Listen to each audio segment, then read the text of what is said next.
Gold, trusted gold buyers. మీరు తాకట్టు పెట్టిన బంగారాన్ని విడిపించి ఈ రోజు ఉన్న మార్కెట్ ధరకు కొనబడను.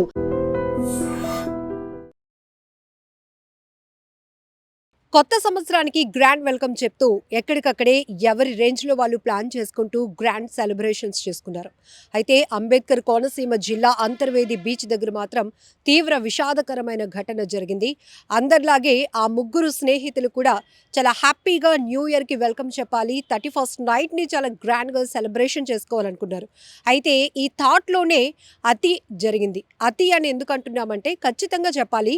సో ముందు నుంచి కూడా పోలీసులు ప్రతి ఒక్కరిని ఏ రాష్ట్రంలోనైనా, ఏ జిల్లాలోనైనా, ఏ ప్రాంతంలోనైనా ప్రతి ఒక్కరూ సెలబ్రేషన్ చేసుకోవడం అనేది మీ హక్కు. కానీ అందులో మీ ప్రాణాల మీదకు తెచ్చుకోవడం కానీ ఇతరులకు ఇబ్బంది కలిగిస్తే మాత్రం యాక్షన్ చాలా కఠినంగా ఉంటుంది అని కూడా మొదటి నుంచి హెచ్చరిస్తూనే ఉన్నారు. 100% చెప్పాలి, ఎక్కడికక్కడే న్యూ ఇయర్ వేడుకలు ఈసారి మాత్రం చాలా బాగానే జరిగాయి. ఎక్కడికక్కడ పోలీసుల ఆంక్షలు, రూల్స్ అండ్ రెగ్యులేషన్స్ ఉండటం వల్ల కూడా ఎవరి పరిమితుల్లో వాళ్ళే సెలబ్రేషన్స్ కూడా కొనసాగాయి. కానీ వీళ్ళు మాత్రం ఇండివిజువల్గా తీసుకున్న ఒక డెసిషన్ ఒక వ్యక్తి ప్రాణాలను తీసింది అని చెప్పాలి. సో అంతర్వేది బీచ్ సమీపంలో ఈ ముగ్గురు బెంగళూరు నుంచి వచ్చినటువంటి ముగ్గురు స్నేహితులు నిమ్మకాయల శ్రీధర్, సాయినాథ్, గోపీకృష్ణ, వీళ్ళు ముగ్గురు కూడా ఒక కొత్తగా న్యూ ఇయర్ని సెలబ్రేట్ చేసుకోవాలనుకున్నారు. తప్పేమీ లేదు, బీచ్కి వెళ్ళాలి అనుకున్నారు. అక్కడికి మించిన బ్యూటిఫుల్ ప్లేస్ కూడా ఇంకొకటి లేదు. కాకపోతే మిడ్ నైట్ జీప్లో వాళ్ళు ఆ సాగర తీరం ఏదైతే ఉంటుందో అంతర్వేది బీచ్ దగ్గర ఉన్నటువంటి వాటర్లో వాళ్ళు వెళ్ళాలి అనుకునే ఆలోచన ఉంది చూడండి. అది ఎంత డేంజర్ అంటే ఇప్పుడు ఆ ముగ్గురులో ఒక స్నేహితుడు ప్రాణాలను తీసినటువంటి దుర్ఘటన జరిగింది.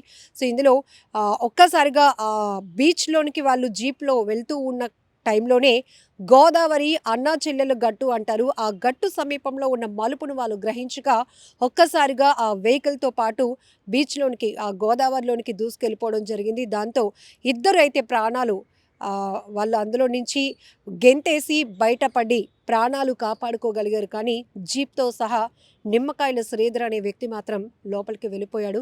ఇప్పటికీ కూడా స్టిల్ గాలింపు చర్యలు కొనసాగుతూనే ఉన్నప్పటికీ ఆచూకీ మాత్రం లభ్యం కాలేదు. చాలా బాధాకరం. అయితే అప్పటికే వీళ్ళందరూ పార్టీ సెలబ్రేషన్స్ కూడా చేసుకున్నట్టు తెలుస్తోంది. సో డ్రింక్లో ఉన్నారు కాబట్టి ప్రాపర్గా ఏం జరిగింది ఏంటి అనేది కూడా మిగతా ఇద్దరు చెప్పే పరిస్థితి కూడా లేదు. అయితే ఇక్కడ మనం చూడొచ్చు, ఈ అంతర్వేది బీచ్కి సమీపంలో ఉన్నటువంటి రూమ్లోనే వీళ్ళు స్టే చేశారు. ఆ తర్వాత వాళ్ళు పార్టీ సెలబ్రేట్ చేసుకున్నారు. మరి అంతలోనే ముగ్గురులో ఈ క్రేజియస్ట్ థాట్ ఎవరికి వచ్చిందో తెలియదు. కానీ అక్కడ ఉన్నదే సముద్రం ఎంత ఆహ్లాదంగా ఉంటుందో అంతే ప్రమాదకరం కూడా. అలాంటిది అర్ధరాత్రి మధ్యమత్తులో ఉన్నారు, జీప్ అంట బీచ్లోనికి వెళ్ళాలి అనేటటువంటి ఆలోచన. సో దీంతో ఒక్కసారిగా ఆ మలుపు దగ్గర ఆ లోతు కూడా గ్రహించక వాళ్ళ ఆలోచన ఏదైతే ఉందో అదే వాళ్ళ ప్రాణం మీదకు తీసుకొచ్చింది. ఇద్దరైతే ఆ జీప్లో నుంచి దూకేసి ప్రాణాలు కాపాడుకోగలిగారు. కానీ ఆ జీప్తో పాటు ఒక వ్యక్తి శ్రీధర్ మాత్రం లోపలికి వెళ్ళిపోయాడు. ఇప్పటికీ ఆచూకీ లభించలేదు. ఎంత బాధాకరమైన ఘటన. ఏమైనా చిన్నపిల్లల తెలిసి తెలియక చేస్తున్నారు అనుకోవడానికి. ఇంత మెచ్యూరిటీ, బెంగళూరులో వీళ్ళు జాబ్ హోల్డర్స్, ఎంత ఆలోచన ఉండాలి. ఆహ్లాదంగా సెలబ్రేట్ చేసుకోవాలనే ఆలోచన ఏమాత్రం తప్పు కాదు. పోలీసులు కూడా చెప్పారు, మీరు కానీ లేకపోతే మీరు ఇతరులకు కానీ ఏమైనా ఇబ్బంది పెడితే మాత్రం ఖచ్చితంగా ఓపెన్గా మీరు ఎలాంటి సెలబ్రేషన్స్ కానీ ఇబ్బందికరంగా చేస్తే మాత్రం ఖచ్చితంగా ఉపేక్షించేది లేదు అంటూ హెచ్చరించారు. అయితే అనేక ప్రాంతాల్లో పోలీసులు గస్తీ కూడా బలంగానే కొనసాగింది. ఈవెన్ బీచ్ తీర ప్రాంతాల్లో కూడా హెవీ వెహికల్స్ని అలౌ చేయడం కూడా ఆపేశారు. పర్టికులర్ టైం రెస్ట్రిక్షన్స్ కూడా పెట్టారు.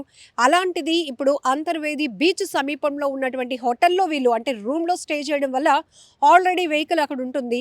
ఆ వెహికల్ని తీసుకొని వీళ్ళు వెళ్ళటం అనేది ఈవెన్ హోటల్ వాళ్ళైనా ఒకవేళ రెస్టారెంట్కి సంబంధించి వాళ్ళు కూడా ఆ బీచ్ని వెహికల్ని బీచ్ లోపలికి తీసుకెళ్తున్నప్పుడు అడ్డుకున్నా బాగుండు, లేకపోతే అక్కడ ఏమైనా గస్తీ ఉన్నా బాగుండు, అసలు వీళ్ళు వెళ్లకుండా ఉంటే ఇంకా బాగుండు. కానీ ఇక్కడ చూడండి, అంత న్యూ ఇయర్ వేడుకలు సెలబ్రేట్ చేసుకోవాలి, ఒక స్వీట్ మెమొరీగా ఉండాలి, ముగ్గురు స్నేహితులు కలిసి హ్యాపీగా ఎంజాయ్ చేయాలి అనుకున్నారు. కానీ వాళ్ళ ఆలోచన ఆఖరికి అది విషాదంగా మార్చినటువంటి దుర్ఘటనగానే దీన్ని చెప్పాలి. ఎన్నిసార్లు చెప్పాలి, ఎంత చెప్పాలి అర్థం కావటం లేదు. తరచుగా జరుగుతున్నటువంటి ఇట్లాంటి నేర ఘటనలు చూస్తుంటే, విషాదకర వార్తలు చూస్తుంటే, అందులో వాళ్ళు చేసిన మిస్టేక్ కూడా వెరీ క్లియర్గా అటు పోలీసులు మీడియా ద్వారా చెప్తూనే ఉన్నాం. అంటే ఆలోచన లేకపోవడం, సెల్ఫ్ కంట్రోల్ అనేది లేకపోవడం వల్ల కూడా ఒక్కొక్కసారి ఆ క్యూరియాసిటీలో, అత్యుత్సాహంలో తీసుకుంటున్న నిర్ణయాలు కూడా ఎలా ప్రాణాల మీదకు తెస్తున్నాయో చెప్తూనే ఉంటున్నాం, చూస్తూనే ఉంటున్నారు. అయినా కూడా ఎవరిలో మార్పు రావటం లేదు. ముఖ్యంగా టీనేజర్స్. సో ఒక 5గురు 10గురు ముగ్గురు గ్రూప్ ఉంటే ఒకరు బాగానే ఉంటారు, ఇంకొకరిలో ఆలోచన వస్తే ఆఖరికి మిగతా వాళ్ళని కూడా దాని మీద అప్లై చేసి రుద్దేసి, లేదురా నువ్వైతే ధైర్యవంతుడు కాబట్టి డెసిషన్ తీసుకుంటున్నావు, నీకు లేదా ఆ ధైర్యం, ఇట్లాంటి మాటలతో వాళ్ళని కూడా ప్రేరేపించి ఆఖరికి ఇలాంటి విషాదంలోనికి నెట్టేస్తున్నటువంటి పరిస్థితులు. ఇక్కడ కూడా ముగ్గురు మెచ్యూరిటీ ఉన్న వాళ్ళే కదా, వాళ్ళకి తెలీదా అక్కడికి వెళ్తే ప్రమాదం ఎలా జరుగుతుందో? అదే వీళ్ళు అనుకున్నట్టుగా బీచ్ని చూస్తూ ఎంజాయ్ చేస్తూ రూమ్లోనే స్టే చేస్తూ చక్కగా సెలబ్రేషన్ చేసుకుంటే హ్యాపీగా ఒక మంచి మెమొరీ అవును కదా 2026లో. అలాంటిది ఇప్పుడు ఆ కుటుంబానికి ఒక తీవ్ర విషాదాన్ని మిగిల్చారు. ఆ కుటుంబానికి ఒక కొడుకు లేకుండా పోయినటువంటి పరిస్థితి ఎంత బాధాకరం. చేతికి అందొచ్చిన పిల్లల్ని పోగొట్టుకోవడం అంటే ఆ కన్న తల్లిదండ్రుల రోదన ఎంత బాధగా ఉంటుందో, ఎంత గుండె ఆవేదనో అది మన మాటల్లో కూడా చెప్పుకోలేనటువంటి పరిస్థితి. ఇక జాబ్లో సెటిల్ అయ్యారు అనగానే వాళ్ళకు మంచిగా పెళ్లి చేయాలి, పిల్లలు రావాలి, ఇట్లా సెటిల్ అయిపోవాలి, ఇక మన బాధ్యత తీరిపోయింది అమ్మయ్య అని అనుకుంటూ ఉంటారు పేరెంట్స్. ఒక టీనేజ్లోనికి మన పిల్లలు, ఆడవాళ్ళు కావచ్చు మగ పిల్లలైనా కావచ్చు, వాళ్ళు ఆ ఏజ్లోకి వచ్చారంటే విపరీతమైన స్ట్రెస్ తీసుకుంటారు పేరెంట్స్. మంచిగా చదివించాం, మంచి జాబ్ వచ్చింది, వాళ్ళకి పెళ్లి చేసి పంపిస్తే ఇంకా హ్యాపీ అనుకుంటారు, ఇంకా మన బాధ్యత తీరింది, మనల్ని వాళ్ళు చూసుకుంటారు, మనం రిలాక్స్ అవ్వచ్చు అని వాళ్ళు ఎన్నో కలలు కంటారు. అలాంటిదాన్ని పోయి కుటుంబాల కోసం మర్చిపోతారు. వెళ్ళిన చోట ప్రమాదం ఎలా ఉంటుందో కూడా గుర్తించడం కూడా ఉండదు. ఆఖరికి ఇట్లాంటి విషాదకర వార్తలు విన్నాక మాత్రం కేవలం బాధపడడం తప్ప ఎవరు ఏమీ చేయలేనటువంటి పరిస్థితి. But youth, teenagers, be careful. మీరు చేసే ప్రతి పని మిమ్మల్ని ఇబ్బంది పెట్టడం కాదు, మీ కుటుంబాన్ని ఇబ్బందులు పాలు చేస్తుంది, మీ కుటుంబానికి తీవ్ర శోకాన్ని మిగిల్చేటటువంటి ప్రమాదం ఉంది. కాబట్టి జాగ్రత్తగా ఉండండి. ఏది ఏమైనప్పటికీ కూడా న్యూ ఇయర్ రోజున ఇట్లాంటి విషాదకర వార్త అంబేద్కర్ కోనసీమ జిల్లా అంతర్వేది బీచ్ దగ్గర జరగటం అనేది చాలా బాధాకరమైన దుర్ఘటన.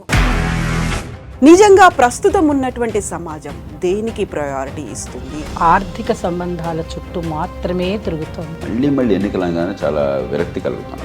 మంచి అనిపిస్తుంది కదా, లేడీస్ కూడా ఛాలెంజింగ్ జాబ్స్ చేసినప్పుడు చాలా బాగుంటది. ట్రాఫిక్ అసిస్టెంట్స్ గా నియమించిన ట్రాన్స్జెండర్స్ అందరితో సాల్యూట్ చేయించుకుంటున్నారు. ఫుడ్ డెలివరీ ఇవ్వటానికి వెళ్ళినటువంటి డెలివరీ బాయ్ అనిల్ పై కళ్ళ ముందు